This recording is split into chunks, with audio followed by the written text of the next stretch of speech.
장애가 생긴 후 포기해야만 했던 한국 여행, 다시는 해외여행을 하지 못할 거라고 생각했던 어느 외국인이 어렵게 방문한 한국 여행에서 충격적인 경험을 했다고 합니다.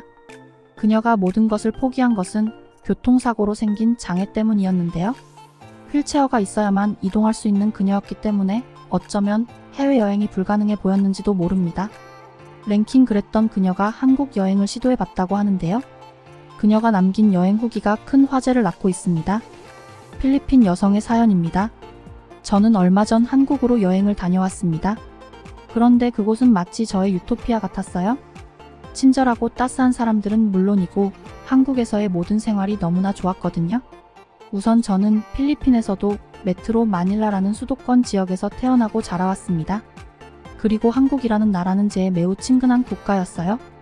우선 주변에 한국 교민들이 많이 살고 있거든요. 어릴 때부터 자주 놀았던 친한 언니가 있을 정도로 말이에요. 또 메트로 마닐라는 필리핀 중에서도 한식당이 가장 많이 분포되어 있는 지역입니다. 그 중에서도 특히 무한리필 삼겹살 가게는 필리핀 전국적으로 큰 인기를 끌었죠. 그렇다고 싼 편은 절대 아니에요. 현지의 일일 최저임금이랑 거의 맞먹는 수준이거든요. 하지만 그럼에도 불구하고 사이드 음식이나 고기를 무한정 먹을 수 있다는 어마어마한 장점으로 손님들이 끊이질 않고 있죠. 저도 어릴 적 생일 때 가족들과 다 함께 갔던 경험이 있는데 맛은 물론이고 일단 무한리필이라는 아이디어 자체가 무척 신박했어요. 이후 저는 한국인을 대상으로 하는 영어회화 온라인 선생님으로 일했습니다. 필리핀 공용어가 영어이기도 하고 원래부터 영어 과목을 좋아했거든요. 또 서양권 원어민보다 필리핀 선생님이 비용이 저렴해서 학생들 수요도 많았기 때문에 무리 없이 수입을 벌 수 있었어요. 무엇보다 한국 학생들이 대부분 착하고 친절한 학생들이라 수업도 즐겁고 편했습니다. 주로 대학생이나 직장인이 많았는데 본인 일정이 바쁜데도 불구하고 수업을 성실하게 듣는 건 물론이고 숙제도 빠짐없이 해오더라고요. 같은 영어회화 교사로 일하고 있는 지인은 한국인들을 가르치다가 다른 나라 수업을 맡게 됐는데 다들 수업에 집중도 안 하고 숙제도 매번 해오지 않을 때가 더 많아서 한국인 수업을 맡고 싶다고 할 정도예요. 아무튼 전 그렇게 평범한 나날을 보내고 있었습니다. 한국 학생들을 가르치면서 한국과 접점이 더 많아지다 보니 한국으로 여행 가고 싶은 마음이 생기더라고요. 그래서 결심했어요. 돈을 더 악착같이 모아서 한국으로 장기 여행을 떠나자고 말이에요. 하지만 그 결심이 한순간에 무너지고 많은 사건이 찾아오고 말았습니다. 그간 여행을 가려고 했던 저의 결심뿐만 아니라 아예 제 인생을 송두리째 뒤흔든 사건이었죠. 그날은 제가 직장에서 집으로 돌아가는 길이었습니다. 밤이라 어두컴컴하고 빗길이라 도로의 차선도 잘 보이지 않는 날이었어요. 지프니라는 교통수단을 타고 집으로 가는데 그날따라 도로에 자동차가 없었습니다. 날이 좋지는 않았지만 빨리 집에 갈 수 있겠다면서 다행이라고 생각했었죠. 하지만 자동차가 없다 보니 과속으로 달리는 차량이 있었나 봐요. 그날 제가 탔던 지프니는 술에 취한 채 역주행으로 달려오는 차와 정면으로 부딪히고야 말았습니다. 그 순간의 기억은 아예 삭제된 것처럼 떠오르지 않네요. 이후 희미하게나마 기억나는 것은 제가 비오는 도로 위에 엎드려 있었다는 것입니다. 사람들이 막 달려나오고 도로 위에 빗물과 섞여 흐르던 피가 얼핏 보였던 것 같네요. 희한하게도 통증이 느껴지지 않아서 크게 다친 건 아닌 줄 알았어요. 그런데 그때 뭔가 이상함을 느꼈죠. 제 몸이 움직이지 않았거든요. 그렇지만 다른 생각을 할 겨를 없이 또 정신을 잃었습니다. 그리고 다시 눈을 떴을 땐 병원 침대 위였죠. 다행히 팔은 멀쩡히 움직이더군요. 의사 말을 들어보니 신이 도왔다고 했습니다. 이런 사고에서 목숨이라도 건진 것은 행운이라면서 말이에요. 게다가 뇌를 다치지 않고 제정신인 건 거의 불가능한 일이라면서 박수를 쳤죠. 하지만 기쁨보다 저는 불안함이 앞섰어요. 왜냐하면 바로 그 뒤에 이어서 제가 평생을 불구로 살아가야 한다는 말을 들었기 때문입니다. 전 도저히 그 말을 믿고 싶지 않았어요. 애써 부정했죠. 전 재활을 열심히 하면 어떻게든 될 거라고 생각했어요. 하지만 안타깝게도 이전처럼 돌아갈 수가 없었죠. 전 평생 휠체어에 제 몸을 맡겨야만 했어요. 이땐 한동안 방에 틀어박혀 도통 나오지 않았습니다. 제 삶이 완전히 끝났다고 생각했거든요.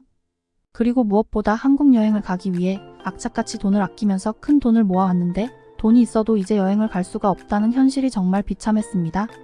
지금 일상도 힘에 부치는데 해외에 가서 어떻게 여행을 할 수가 있겠어요? 그렇게 사고를 당한 이후 3년 동안은 어찌저찌 살아왔습니다. 그래도 살려면 살 수는 있겠더라고요. 이전에는 전혀 경험하지 못했던 어마어마한 불편함은 감수해야 했지만 말이에요. 이제 와선 잘 버텼다고 이야기하겠지만 솔직히 그 사고만 아니었더라면 하고 하루에도 수십 번씩 생각한답니다. 자기 전에 눈물이 폭포처럼 흐를 때도 많았고요. 감정 조절도 힘들고 때로는 극단적인 선택도 많이 생각했었죠. 사실은 정신도 나약해지고 인생에 대해 회의적인 마음과 부정적인 생각으로 나날들을 보내왔던 것 같네요. 그래도 불행 중 다행인 건 더 수중에 모아둔 돈이 많아서 적어도 돈 때문에 걱정할 일은 없었다는 사실입니다. 어차피 재활해도 소용이 없으니 재활 치료비도 들어가지 않았고요. 그렇게 일상을 버티고 있던 중이었습니다. 제겐 2살 어린 여동생이 있어요. 여동생은 어학원 선생님 일을 하면서 한국인 남자친구와 연애를 하고 있었죠. 그리고 둘이 함께 한국 여행도 갔다 왔어요. 그런데 한국에 다녀온 뒤부터 계속해서 제게 이후에도 함께 가자고 하더군요. 제가 누구보다 한국에 여행 가고 싶었다는 걸 알기 때문이겠죠. 많이 미안했는지 몇 개월 후 한국에 다시 가게 되었을 때 제게도 함께 가자고 했어요. 돈도 본인이 내준다고 해줬고 저는 그냥 몸만 가지고 따라오기만 하라고 신신당부하면서 말이에요. 전 처음에 당연히 거절했죠. 불편한 몸을 이끌고 한국까지 따라간다면 완전히 민폐일 테니까 말이에요. 그런데 여동생이 계속 설득하니까 한국에 가고 싶다는 생각이 저도 모르게 점점 커져가기 시작했고 결국은 한국에 가기로 결정했습니다. 처음엔 미안한 마음이 많이 들어 다시 말을 바꿀까도 고민했지만 한편으론 드디어 한국 여행에 갈 수 있겠다는 생각에 메일을 설레는 마음으로 보냈어요. 처음 한국에 갔을 때는 완전히 놀람의 연속이었습니다. 필리핀에 있는 한식집과는 비교가 되지 않을 정도로 맛집이 많이 있었거든요. 그뿐일까요? 도시에는 높게 솟은 빌딩이 여럿 있었는데 서울은 이게 기본이더라고요. 마치 영화의 한 장면 같고 일반적인 길거리도 너무 예뻐서 모든 장소에서 사진을 찍을 정도였다니까요. 한국 여행은 여러 가지로 만족스러웠지만 가장 흡족했던 것은 저 같은 장애인들에게도 매우 상냥한 나라였다는 것이에요. 한국은 쇼핑몰이나 지하철역에 가면 장애인이 사용할 수 있는 개인용 화장실이 따로 있더라고요. 심지어 내부가 얼마나 넓던지 휠체어를 타고도 전혀 불편하지 않았죠. 무엇보다 전혀 더럽지 않고 매일 청소한 것처럼 깨끗했는데 다양한 기능도 가득했어요. 필리핀에서는 공항 같은 데는 깨끗하고 넓은 화장실이 있기도 하지만 다른 건물의 대부분 화장실은 변기가 없거나 문이 잠겨있는 경우가 많거든요. 또 장애인 화장실을 비장애인들도 많이 이용해서 정작 급할 때 못 갈 때도 많았죠. 그래서 이게 당연한 줄 알았는데 한국 화장실을 이용했을 때는 정말 놀랐어요. 더욱이 그것이 장애인만을 위한 화장실이라는 사실에 아주 감동했죠. 거기에 한국에는 화장지도 비치되어 있잖아요. 필리핀은 직접 휴지를 지참해야 해요. 그런데 한국에는 화장실마다 휴지가 있어서 걱정할 필요가 없었습니다. 그리고 한국 화장실에는 화장실 소리를 감추기 위해 소리를 내주는 매너벨이라는 게 있었는데 너무 탐이 나서 필리핀으로 가져가고 싶더라고요. 또 제일 놀랐던 건 고급 백화점 같은 곳에서는 화장실 문마다 몇 층에 있는 어떤 화장실, 몇 번째 칸인지 써 있어서 위급한 일이 생기면 옆에 있는 벨을 누르고 위치를 말하라고 설명되어 있는 게 놀라웠답니다. 한국은 이런 복지가 당연하다는 게 참 부럽더라고요. 또 한국은 장애인들을 위한 편의시설이 많았어요. 거리를 보면 시각장애인들을 위한 점자블록이 당연했고 주차장에는 장애인들을 위한 넓은 전용 주차장이 있더라고요. 그리고 지하철 탈 때 처음에 걱정을 많이 했는데 다행히 어느 곳에나 엘리베이터를 쉽게 찾아볼 수 있더라고요.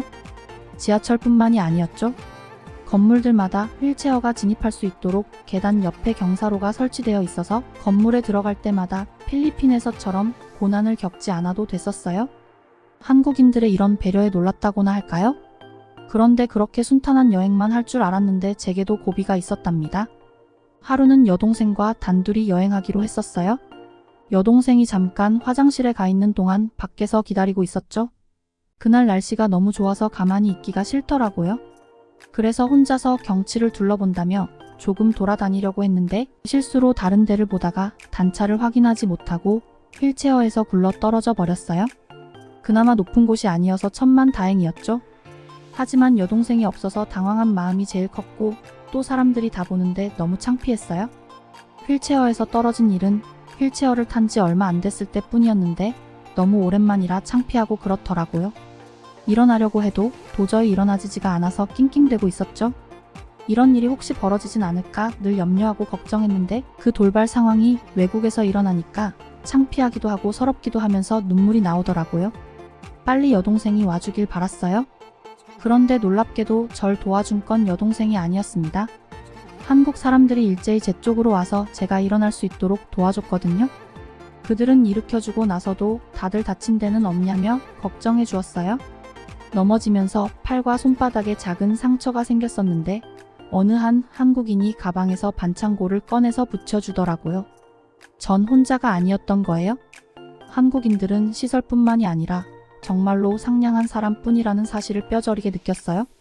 농담이 아니라 한국인들이 보여준 친절은 제가 평생토록 살아갈 수 있는 원동력이 될 것 같아요. 또 휠체어를 이용하는 사람들은 한국 여행을 꼭 가보길 추천합니다. 한국은 정말 시설도 편리하고 좋은 곳일 뿐만 아니라 사람들도 훌륭하거든요. 아마 가보시면 알 수 있을 거라고 장담합니다. 휠체어와 함께 한국 여행을 했었던 필리핀 여성의 사연이었습니다. 한국에서 재미있는 시간을 보냈다고 하니 기분이 좋은데요. 언젠가는 한국에 다시 방문해서 행복한 시간을 또 보낼 수 있었으면 좋겠습니다. 한국은 장애인을 위한 여러 가지 복지가 시행되고 있는 나라 중에 하나인데요. 사연에 언급되었던 점자블록은 시각장애인의 편의를 위해 도시 곳곳에 설치되어 있습니다. 한국인에게는 익숙한 모습이지만 외국인들 중에 이 점자블록만 보고도 깜짝 놀라는 경우가 있는데요. 한국의 점자블록은 노란색으로 설치되어 있어 비장애인들도 쉽게 알아챌 수 있도록 되어 있는데요. 해외 점자블록 중에는 도시의 경관을 중요하게 여겨 아스팔트색이나 도로와 비슷한 색으로 설치되는 경우도 있습니다. 이런 면에서 볼 때 한국은 외국과 비교해서 세심한 배려가 많은 편인데요. 장애가 있더라도 혼자서 움직이기 쉬운 사회라고 할 수 있겠습니다. 하지만 장애인의 입장에서 생각해보면 우리나라도 아직은 해결해야 할 과제가 분명히 존재한다고 말할 수 있을 텐데요.